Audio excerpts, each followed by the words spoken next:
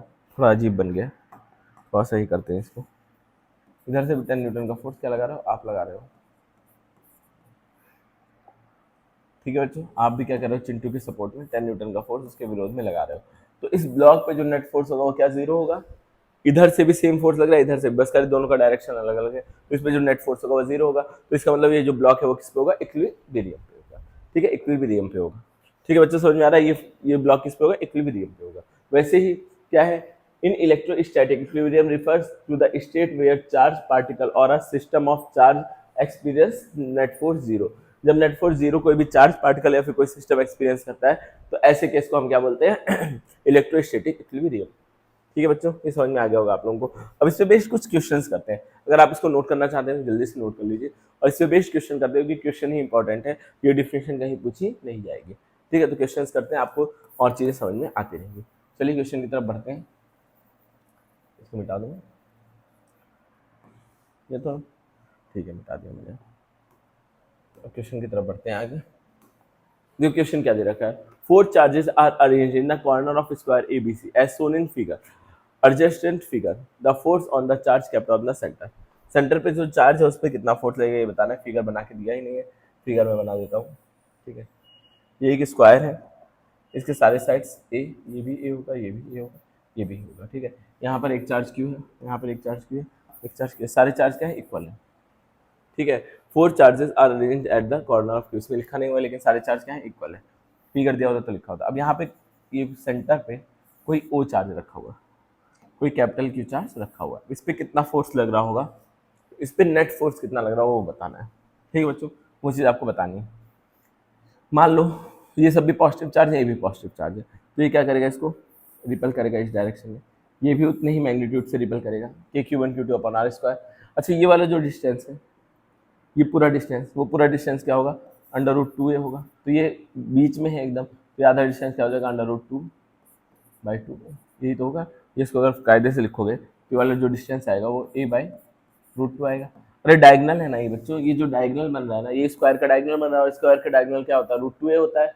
नहीं पता है तो याद कर लो, नहीं याद करना है तो पाइथागोरस थ्योरम लगा दो। जो डायगनल ऑफ स्क्वायर होता है बच्चों, रूट टू ए होता है। ये पूरा का पूरा क्या है, रूट टू ए है, तो इसका आधा क्या हो जाएगा, root two a by two हो जाएगा ये।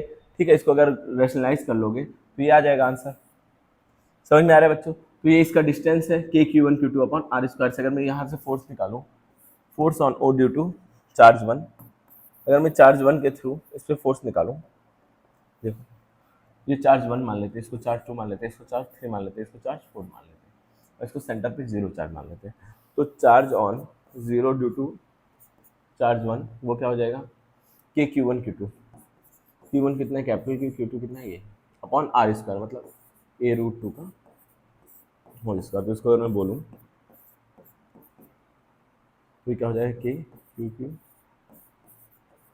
टू नीचे है तो यहाँ ऊपर पहुँच जाएगा, रूट टू का स्क्वायर टू होता है। अब देखो ये भी सेम डिस्टेंस है, ये भी सेम डिस्टेंस है बच्चों, ये भी डिस्टेंस क्या है, सेम है, और ये भी दोनों चार्जेस सेम है। ये वाला फोर्स इसको इस तरफ धक्का दे रहा है, ये फोर्स इस तरफ धक्का दे रहा है, और दोनों का जो फोर्स आएगा, जो मैग्नीट्यूड आएगा सेम आएगा। तो यहाँ पे इन दोनों चार्जेस के थ्रू जो नेट फोर्स इस पे होगा वो जीरो हो जाएगा। ऐसे इस वाले चार्ज और इस वाले चार्ज के थ्रू भी नेट फोर्स क्या हो जाएगा, जीरो हो जाएगा। इसको निकाल के देखना चाहो तो निकाल के भी देख सकते हो, बिना निकाले ही पता चल रहा है। ये जितना फोर्स इसको इस तरफ धक्का देने में लगाएगा, ये भी इतना फोर्स उसको इस तरफ धक्का देने में लगाएगा, ये भी इतना फोर्स उसको इस तरफ धक्का देने में लगाएगा, ये भी उसको इतना फोर्स इतना धक्का देने में लगाएगा। तो नेट फोर्स इस पे कितना होगा बच्चों, जीरो होगा। क्या ये नेट फोर्स इसके मैग्नीट्यूड पे डिपेंड कर रहा है कि बीच में कौन सा चार्ज रखा है, चाहे राजा को रख दो, चाहे चूहे को रख दो, चाहे भिखारी को रख दो, सब पे नेट फोर्स क्या आएगा, जीरो आएगा। यहाँ पे कुछ भी रख दो, आप लाके 100 कूलम चार्ज रख दो तो भी इस पे नेट फोर्स क्या आएगा बच्चों, जीरो ही आएगा। इधर से जितना ये फोर्स लगा रहा है उतना ही ये लगा रहा है नेट फोर्स। ये कैसा है, अब पूछे सेंटर पे जो फोर्स है वो क्या इक्विलिब्रियम पे है, तो आप बोलोगे yes of course it is a equilibrium, क्योंकि इस पे नेट फोर्स कैसा लग रहा है, जीरो लग रहा है। इतनी बात आपको क्लियर हुई होगी। अब देखो आगे, आगे देखो, आगे और क्वेश्चन आएंगे तो और ज्यादा क्लियर होगा, और क्वेश्चन आएंगे और ज्यादा क्लियर होगा। इसको आप लोग एक बार ट्राई करें, क्वेश्चन क्या दिया हुआ है, क्वेश्चन को एक बार पढ़ें और एक बार ट्राई करें जल्दी से, जल्दी से इस क्वेश्चन को पढ़ करके आप लोग एक बार ट्राई करिए। मैं हट गया सामने से। तो क्या क्वेश्चन पढ़ के कुछ समझ में आया? क्या बच्चों आप लोगों को क्वेश्चन पढ़ के कुछ समझ में आया? Charge Q and 4Q are placed along x along y axis, y is equal to 0, y is equal to L by 2 है, y is equal to NL respectively. Find the value of Q so that force on capital Q is 0. Q की value बतानी है जहां force क्या हो जाए, 0 हो जाए। along y axis पे रखे हुए हैं सारे चार्ज। पहला charge y is equal to 0 पे रखा है, मतलब एकदम ओरिजिन पे रखा है Q। फिर दूसरा चार्ज क्या है, y बाई 2 पे रखा हुआ है, L बाई 2 पे, मतलब ये कहाँ रखा हुआ है, L बाई 2 पे।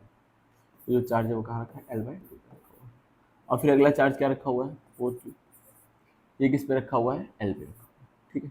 ये इस वाले से, मतलब जो इसका डिस्टेंस है सबसे ऊपर वाले का वो L है, और जो इसका डिस्टेंस है वो कितना है बच्चों, L बाई 2 है। अब ये वाले चार्ज पे जो नेट फोर्स है वो 0 लगना चाहिए, मतलब जो इस वाले चार्ज के थ्रू इस पे फोर्स लग रहा है और जो इस वाले चार्ज के थ्रू इस पे फोर्स लग रहा है, वो दोनों फोर्स क्या होने चाहिए, अपोजिट एंड इक्वल होने चाहिए, ठीक है। इसके थ्रू इस पे रिपल्सिव फोर्स लग रहा होगा नीचे की तरफ, अब इसके थ्रू इस पे अट्रैक्टिव फोर्स लगेगा, तभी तो दोनों अपोजिट डायरेक्शन में होंगे। अच्छा, ये रिपेल कर रहा है, ये भी साथ में रिपेल करने लगे, तो क्या दोनों, क्या ये कभी भी इक्विलिब्रियम पे आ पाएगा? अरे बच्चों समझो, समझो समझो बच्चों, यहाँ से 10 न्यूटन का फोर्स लग रहा है, अब इधर से भी कोई आदमी 10 न्यूटन का फोर्स लगाने लगे, या 2 ही न्यूटन का या 1 ही न्यूटन का फोर्स लगाने लगे, लेकिन इसी के डायरेक्शन में लगाए, तो क्या कभी इस पे नेट फोर्स इस ब्लॉक पे 0 हो पाएगा? एक फोर्स अगर इधर लग रहा है तो अगले फोर्स को इधर लगना मैंडेटरी है, अपोजिट डायरेक्शन में लगना मैंडेटरी है। इन दोनों चार्ज को तो दे रखा है Q और Q है, और ये वाला क्या कर रहा है, इसको बच्चों रिपेल कर रहा होगा, क्लियर है ये चीज, दोनों चार्ज एक जैसे हैं, क्लियर है ये चीज, ये इसको रिपेल कर रहा होगा, धक्का दे रहा होगा। अब ये वाला जो चार्ज है वो इसको क्या करे, अट्रैक्ट करे, तभी तो नेट फोर्स 0 होगा। तो इन दोनों चार्ज को हम पॉजिटिव मान लेते हैं और इसको नेगेटिव मान लेते हैं। क्या ये चीज सपोज कर सकते हैं? थोड़ा दिमाग देखो, डायरेक्शन समझने के लिए थोड़ा सा दिमाग लगाना पड़ेगा। इतना आपको समझ में आया कि नहीं? ये इसको तो रिपेल कर रहा होगा, अब एक कोई चाहिए इसको अगर 0 नेट फोर्स लगा रहा है तो इसको अपनी तरफ खींचे। अरे बच्चों देखो, ये है रिमोट, इसको क्या करना है, अगर ये आदमी इधर से खींच रहा है, इसको इधर से खींच रहा है, तो अगला आदमी भी अगर इधर से धक्का देने लगे तो इस पे नेट फोर्स 0 नहीं हो पाएगा। दोनों को क्या करना पड़ेगा, इसको एक अगर इधर खींचना है तो एक को इधर खींचना पड़ेगा, तभी जाके इस पे नेट फोर्स 0 लगेगा, ठीक है बच्चों। इतनी चीज समझ में आई होगी। तो मैं पहले वाले के थ्रू इस पे पहले फोर्स निकालूंगा और दूसरे वाले के थ्रू इस पे फोर्स निकालूंगा, और दोनों को रख दूंगा इक्वल। अगर दोनों इक्वल रखूंगा तब जाके मुझे Q की वैल्यू मिल जाएगी। जब दोनों फोर्स इक्वल होंगे और अपोजिट होंगे तभी जाके तो नेट फोर्स 0 होगा, जाहिर सी बात है, तभी जाके नेट फोर्स 0 होगा। अगर ये कॉन्सेप्ट आपको समझ में नहीं आया, ये नेगेटिव मैंने क्यों लिया, ये समझ में नहीं आया, सपोज करो कि सर हमें ये सब समझ में नहीं आता है, तो भी मेरे पास एक जुगाड़ है, ठीक है, भूल जाओ ये Q पॉजिटिव या नेगेटिव, ये हमें फर्क नहीं पड़ता है। हमें क्या करना है, इसके थ्रू जो इस पे फोर्स लग रहा है उसको इक्वल करना है इसके थ्रू जो इस पे फोर्स लग रहा है, इस वाले चार्ज के थ्रू जो इस पे फोर्स लग रहा है और इस वाले चार्ज के थ्रू जो इस पे फोर्स लग रहा है, उन दोनों को क्या करना है, इक्वल करना है और अपोजिट डायरेक्शन का करना है, ठीक है। तो पहले मैं निकालूंगा force on Q due to charge 4Q, ठीक है। ये लिखना बड़ा अजीब लग रहा है, इसको मैं स्टेटमेंट में लिखूंगा, लेट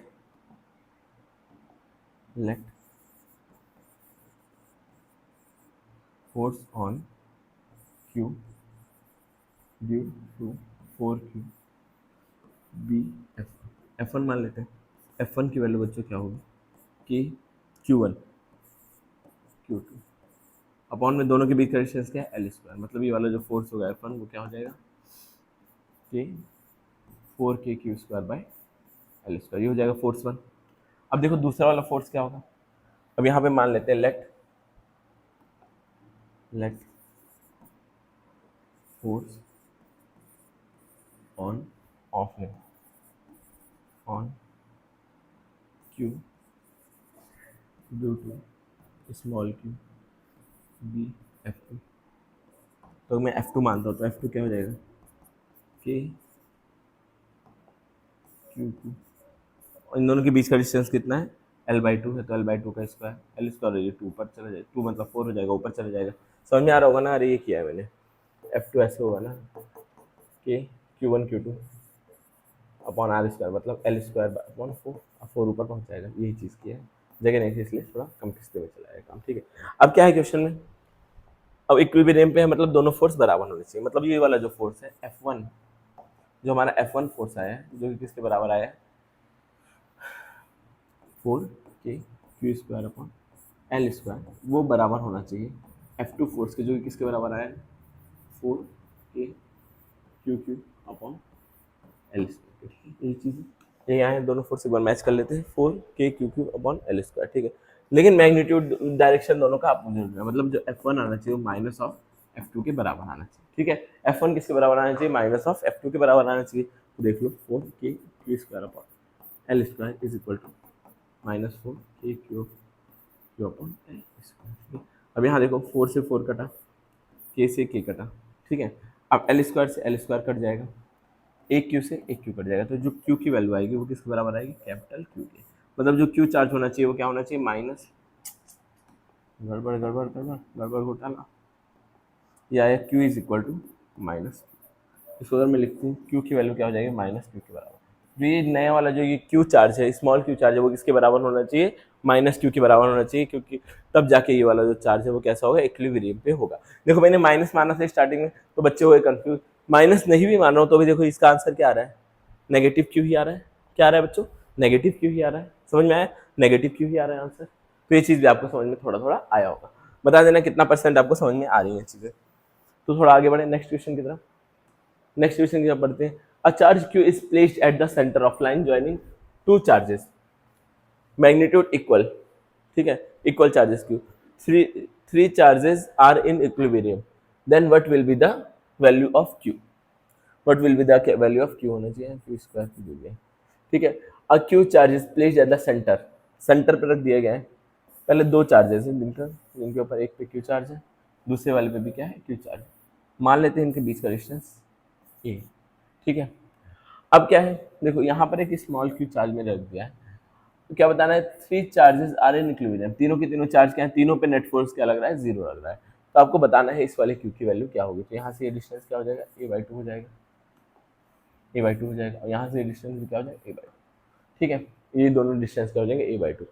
तो मैं जो इसके थ्रू इस पे फोर्स लग रहा है और ये इसके थ्रू इस पे फोर्स लग रहा है उन दोनों का फोर्सेस को मैं बराबर लिख दूँ तो net force on this zero हो जाएगा। अब जब ये इक्विलिब्रियम पे आ गया तो ये दोनों भी क्या हो जाएंगे बच्चों इक्विलिब्रियम पे हो जाएंगे, ठीक है।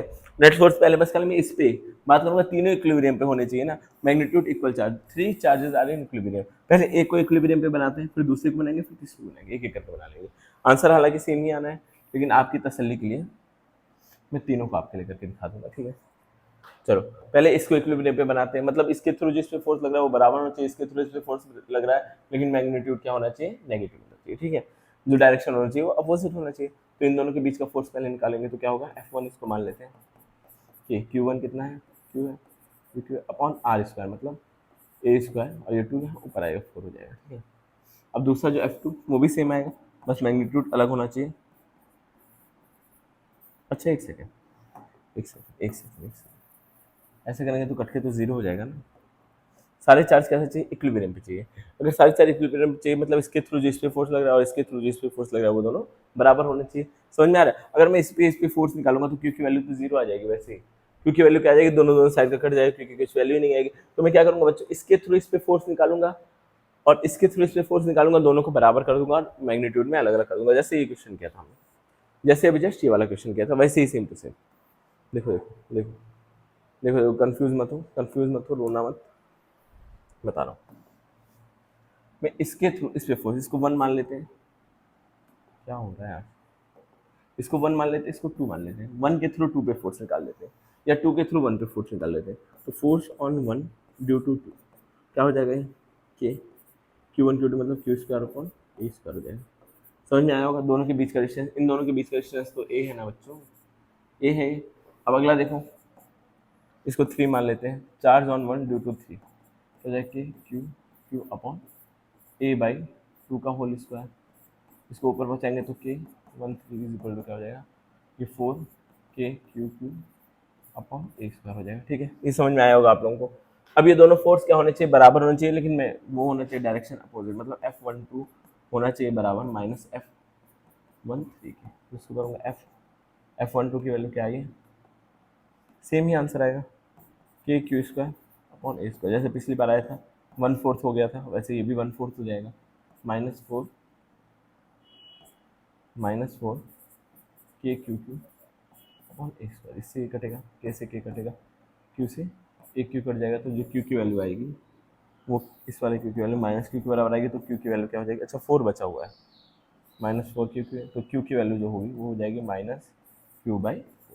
ये हो जाएगा बच्चों आपका आंसर। इसकी वैल्यू यही होनी चाहिए, तब जाके ये दोनों चार्जेस कैसे रहेंगे, तीनों के तीनों चार्जेस इक्विलिब्रियम पे रहेंगे। ठीक है, ये चीज़ आप लोगों को भी समझ में आई होगी। जैसे पिछला वाला था वैसे ही सेम है। क्या पूछा था, दो चार्जेस है इक्वल और इक्वल मैग्नीट्यूड के हैं, आइडेंटिकल हैं, सब कुछ सेम है। तीसरे चार्ज की क्या वैल्यू होगी कि तीनों क्या होंगे, इक्विलिब्रियम पे। तीसरे चार्ज को अगर मैं मिड पॉइंट पे लाके रखता हूँ तो इसकी क्या वैल्यू होगी कि तीनों इक्विलिब्रियम पे होंगे। तो मतलब इस पे जो नेट फोर्स होना चाहिए वो जीरो होना चाहिए, या फिर इस पे, या फिर इस पे, किसी पे भी निकाल लो। तो मैंने इस पे नेट फोर्स जीरो निकालने के लिए पहले इसके थ्रू इस पे फोर्स निकाला, फिर इसके थ्रू इस पे फोर्स निकाला, क्या आ गया, Q/4। ठीक है, समझ में आ गया होगा आप लोगों को। अगला देखते हैं, 5 पॉइंट चार्जेस। ठीक है, 5 क्या है, 5 पॉइंट चार्जेस है। each of plus q is placed on a 5 vertices of regular hexagon of side L. The magnitude of force on a point charge q placed in the center of hexagon. सबसे पहले hexagon बना लेते हैं। है क्या इसमें hexagon, pentagon है लेकिन हेक्सागन नहीं है इसमें। मुझे अपने हाथों से, अच्छा यहाँ है हाथों, हेक्सागन है तो अच्छा अच्छा अच्छा, तो ये बात है।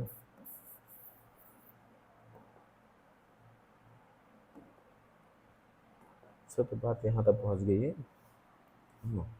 हेक्सागन बनाना है, पहले सीधी लाइन, फिर ये एक इधर से सीधी लाइन, फिर एक इधर से सीधी लाइन, सारी साइड्स के इक्वल है। रेगुलर हेक्सागन दिया हुआ है, मुझसे रेगुलर बन नहीं पा रहा है तो परेशान मत होइएगा।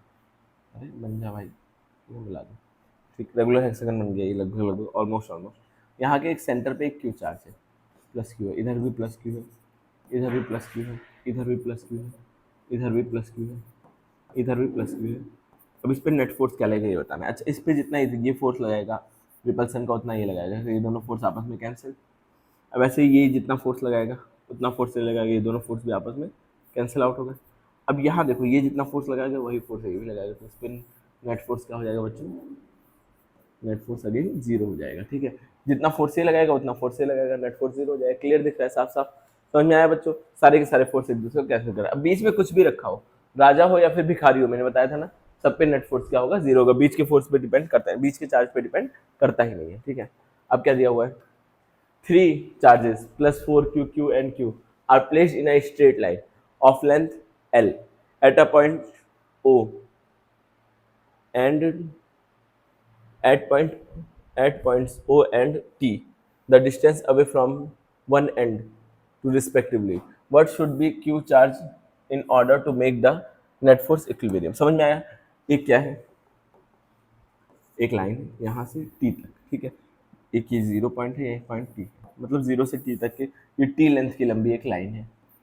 इस पे एक चार्ज क्या रखा हुआ है, प्लस क्यू, 4q, दूसरा चार्ज क्यू रखा हुआ है।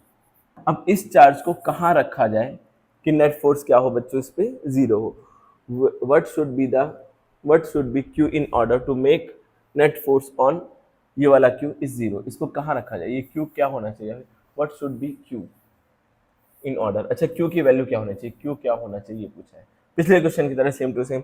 क्यू क्या होना चाहिए वही देखो यहाँ पर, ये वाला क्वेश्चन, यही सेम क्वेश्चन है। क्यू क्या होना चाहिए जो कि इस पर क्या हो, नेट फोर्स जो स्मॉल क्यू है इस पर जीरो हो जाए। यही सेम चीज़ बच्चों पूछी गई, बार बार निकालने का कोई मतलब नहीं है, समझ लो इतनी चीज़ें। क्या पूछा गया, क्यू की वैल्यू क्या होनी चाहिए कि जो इस पर नेट फोर्स जीरो हो जाए। इसको आप लोग सॉल्व करिएगा। ठीक है, अब ये बार बार सेम क्वेश्चन को सॉल्व करने का कोई मतलब नहीं। ए charge Q is placed at the centre of line joining two charges of magnitude equal charge Q. Three charges are in equilibrium, then what will be the value of q? Same है again. A charge q is placed at the center of line joining two equal charges of magnitude q. वही same question बार बार आ रहा है, वही same question बार बार repeat हो रहा है। अब आप लोग सॉल्व कर ही दो बच्चों, इतना इंपॉर्टेंट है, बार बार आ रही है चीज़ें, तो ये चीज़ तो आप लोग समझ जाओ। क्या है इसमें, कैपिटल क्यू दो चार्जेस हैं, सेम और इक्वल मैग्नीट्यूड के हैं। ठीक है, उन दोनों के बीच में क्या रखा गया है, सेंटर पे एक क्यू चार्ज रखा गया है। इसकी क्या वैल्यू होनी चाहिए कि ये दोनों चार्ज क्या हो जाए, ये सब इक्विलिब्रियम पे हो जाए। ठीक है, वही सेम ये वाला क्वेश्चन है, ये वाला क्वेश्चन है जो मैं बता रहा था। ये वाला क्वेश्चन, ठीक है, यही वाला क्वेश्चन सेम टू सेम कर लेना सॉल्व, कर लेना और कमेंट में ज़रूर बताना।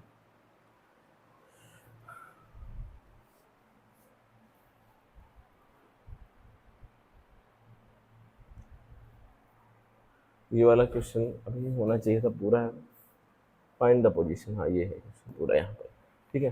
क्या बताना है, find the position of third charge Q so that the force on Q will be zero. बताना है, देखो दो चार्जर रखे हुए, एक चार्ज क्यू है, उससे 16 मीटर दूर पे एक, मतलब 10 मीटर दूर एक चार्ज 10 क्यू रखा हुआ है। अब बीच में इस क्यू चार्ज को कहाँ रखा जाए कि इस पे नेट फोर्स जीरो हो जाए। मान लेते हैं कि इसको क्यू से एक्स डिस्टेंस पे रखा जाए ताकि इस पे नेट फोर्स जीरो हो जाए। सपोज करते हैं, लेट कर रहे हैं ये चीज, तो इससे ये कितनी दूरी पर होगा, इससे तो एक्स डिस्टेंस पे, तो इससे कितना हो जाएगा 10 माइनस, ये पूरी डिस्टेंस 10 है, ये डिस्टेंस x है, तो ये वाली डिस्टेंस 10 माइनस एक्स होगी। पहले फोर्स, अब ये वाला जो फोर्स होना चाहिए वो इसके बराबर होना चाहिए, तभी जाके क्या होगा, नेट फोर्स इस क्यू पे जीरो होगा। समझ में आ रहा है बच्चों, ये वाला फोर्स और ये वाला फोर्स दोनों इसके थ्रू जो इस पे फोर्स लग रहा है वही इसके थ्रू इस पे फोर्स लगना चाहिए, तभी जाके नेट फोर्स जीरो होगा। तो मैं इसको ऐसे लिख सकता हूँ, F1 है उसको बराबर कर सकता हूँ F2 के। F1 क्या है, इन दोनों के बीच का फोर्स के क्यू क्यू अपॉन दोनों के बीच का स्क्वायर, डिस्टेंस का तो ये हो जाएगा। दूसरा, इन दोनों के बीच का फोर्स के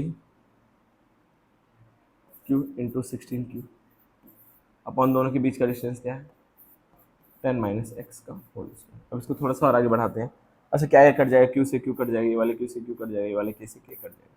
अब बचा क्या, यहाँ पर बचा है 1 अपॉन एक्स स्क्वायर, इधर क्या बचा है 16 अपॉन 10 माइनस एक्स का होल स्क्वायर। अच्छा इसको मैं ऊपर भेज दूँ, क्या हो जाएगा 10 माइनस एक्स का whole square upon x square is equal to 16। अगर मैं इधर से स्क्वायर हटाऊँ, इधर से स्क्वायर हटाऊँ तो इधर रूट आ जाएगा, इधर से अगर मैं स्क्वायर हटाऊँ तो इधर क्या आ जाएगा बच्चों, रूट आ जाएगा। तो ये क्या हो जाएगा 10 minus x upon x is equal to root 16 की वैल्यू 4 होती है, तो इसको इधर भेज देते हैं तो 10 minus x is equal to 4। अब इसको उधर भेजेंगे तो 10 इज इक्वल टू 4x है ना, x इधर भेज दिया तो is equal to 4x plus x, तो 10 is equal to 5x, then x is equal to 2, x की वैल्यू क्या आ जाएगी 2 मीटर दूर। मतलब क्या है, ये वाले क्यू चार्ज से 2 मीटर दूर रखेंगे तब जाके नेट फोर्स क्या होगा, जीरो होगा बच्चों। समझ में आया, क्या पूछा था, एक चार्ज क्यू है और एक 16 क्यू है, दोनों 10 मीटर दूर रखे हुए हैं, तो एक चार्ज स्मॉल क्यू को कहाँ रखा जाए कि इस पे नेट फोर्स जीरो। तो मैं मान लिया कि ये जो क्यू कैपिटल क्यू चार्ज से एक्स डिस्टेंस जीरो पे इसका नेट फोर्स जीरो होगा। तो नेट फोर्स जीरो होने का मतलब क्या है, ये दोनों फोर्स आपस में बराबर हो या फिर इन दोनों को जोड़ करके जीरो आ जाए, या तो ये दोनों फोर्स आपस में बराबर हो या फिर इन दोनों को जोड़ के जीरो आ जाए। बात वही है, कितनी दूरी पे जीरो होगा, 2 मीटर दूर। और बाकी के ये दो क्वेश्चन है, ये आपको होमवर्क करना है। ये दो क्वेश्चन जो बचे हुए हैं इनको आपको होमवर्क करना है, सेम तरीके से होगा, सेम काइंड क्वेश्चन। और इस तरह के क्वेश्चन बहुत ज्यादा इंपॉर्टेंट है, समझ में आ रहा है बच्चों, ये दोनों क्वेश्चंस क्या है, बहुत ज्यादा इंपॉर्टेंट है आपकी लाइफ के लिए, ठीक है। फोर्स दोनों इक्वल होने चाहिए और अपोजिट डायरेक्शन में होनी चाहिए। अपोजिट डायरेक्शन क्या है, माइनस लगा लेना, ठीक है, बात वही है। आगे बढ़ते हैं, देखो अब क्या है, find the force on capital Q. तो आज थोड़ी सी तबीयत खराब है, आप लोग थोड़ा देखिए, find the force on plus q charge due to two other charge. मान लेते हैं इस वाले चार्ज में हमें नेट फोर्स निकालना है इन दोनों चार्ज के थ्रू। अब देखो इसमें थोड़ा सा वेक्टर एडिशन आपको आना चाहिए, वेक्टर एडिशन थोड़ा सा आना चाहिए। अच्छा इस वाले चार्ज के थ्रू इस पे जो फोर्स लगेगा उसका डायरेक्शन यहाँ होगा, इस वाले चार्ज के थ्रू जो इस पे फोर्स लगेगा उसका डायरेक्शन इधर कहीं होगा, ठीक है बच्चे, समझ में आ रहा है। इस वाले चार्ज के थ्रू जो इस पे फोर्स लग रहा है उसका डायरेक्शन इधर कहीं होगा। वेक्टर की बात कर रहे हैं हम लोग, क्लियर। क्या होता है, फोर्स एक वेक्टर क्वांटिटी है तो इसमें वेक्टर सम ही यूज होगा, ठीक है। अब इसके थ्रू जो इस पे फोर्स लग रहा है उसका मैग्नीट्यूड क्या होगा, उसका मैग्नीट्यूड क्या होगा। तो find the force on minus Q होना चाहिए था यहाँ पे। क्वेश्चन में थोड़ी सी गड़बड़ी है बच्चों, एक सेकंड में इसको क्वेश्चन को करेक्ट करो, नहीं तो बहुत ही गंदा सा आंसर आएगा इसका। यहाँ पे होना चाहिए था क्वेश्चन में माइनस क्यू, बताते हैं यहाँ क्वेश्चन में होना चाहिए था माइनस क्यू। ये इस माइनस क्यू चार्ज पे बताना है इन दोनों के थ्रू, तो इसके थ्रू जो इस पे फोर्स लग रहा होगा वो इधर लग रहा होगा, इसके थ्रू जो इस पे फोर्स लग रहा होगा वो कहीं इधर लग रहा होगा, ठीक है बच्चों। इधर इधर फोर्स लग रहे होंगे, इतनी बार आपको समझ में आ रही होगी। इसके थ्रू इस पे फोर्स इधर कहीं लग रहा होगा, इसके थ्रू इस पे फोर्स इधर कहीं लग रहा होगा। अच्छा अगर इस फोर्स को F1 मानो तो इसकी वैल्यू क्या हो जाएगी, अगर मैं इस वाले फोर्स को F1 मान रहा हूँ, F1 तो इसकी वैल्यू क्या होगी देखते हैं, आओ देखते हैं F1 की वैल्यू क्या होगी। F1 is equal to k Q Q upon are, दोनों सारे के सारे जो इक्विलेटरल ट्राइंगल है तो ये क्या हो जाएगा ए स्क्वायर, या फिर इसको बोल सकता हूँ F1 F1 is equal to minus k square by a square. ये क्यों नहीं है, ए है। ये क्यों नहीं है बच्चों, ये क्या है, ए है। वापस से लिख देते हैं, नहीं तो आप लोग लाइफ टाइम कंफ्यूज रहोगे। क्या है बच्चों, फोर्स F1 मानते हैं तो क्या है F1 में, के एक चार्ज क्यू है और एक चार्ज माइनस क्यू है, और दोनों के बीच का डिस्टेंस ए स्क्वायर है, तो मैं इसको बोल सकता हूँ F1 is equal to minus k q square upon a square, यही होगा।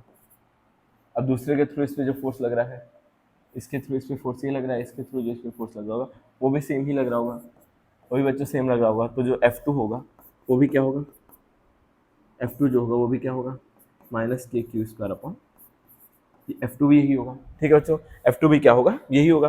ये दोनों फोर्सेस सेम होंगे। अब यहाँ देखो इन दोनों के बीच का जो एंगल है वो कितना दे रखा है, इक्विलैटरल ट्रायंगल है तो 60 अब ये वाला एंगल भी क्या होगा बच्चों, दोनों के बीच का 60 डिग्री होगा। क्या इतनी बात आप लोग समझ पा रहे हो, इन दोनों के बीच का जो एंगल होगा वो भी क्या होगा, 60 डिग्री ही होगा। अब देखना यहाँ, ठीक है।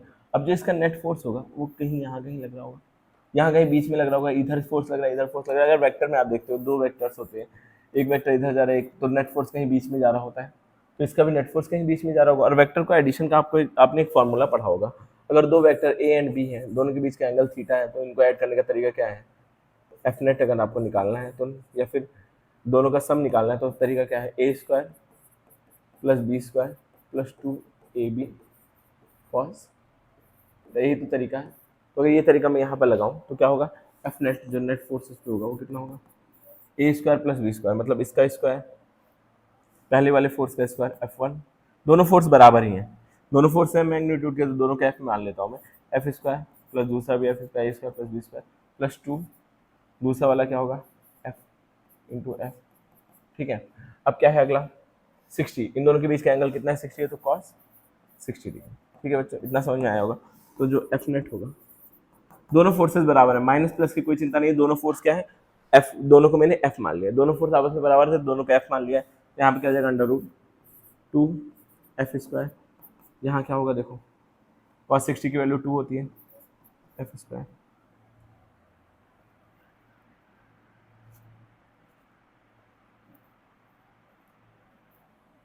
क्या हो जाएगा, 2 कॉस 60 की वैल्यू 2 एफ स्क्वायर, और कॉस 60 की वैल्यू 1/2 होती है, इससे ये कट जाएगा, तो यहाँ पे क्या आ जाएगा, अंडर रूट, जोड़ेंगे दोनों को, रूट वो 3 एफ स्क्वायर।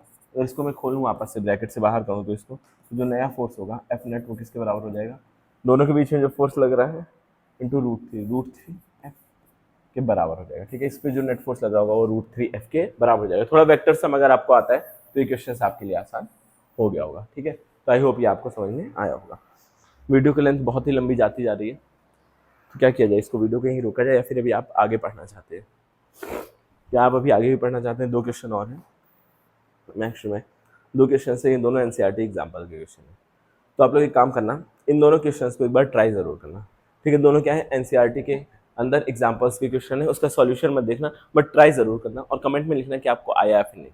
ठीक है, अगर नहीं आया होगा तो नेक्स्ट वीडियो में हम इसको सॉल्व कर लेंगे। बहुत ही लंबी लेंथ चली जा रही है, इतने लंबे लेक्चर पढ़ाने में भी नहीं मजा आता और आपको पढ़ने में भी नहीं मजा आता है। तो आज के लिए इतना ही रखेंगे, मिलते हैं फिर नेक्स्ट वीडियो में। Thank you for watching guys.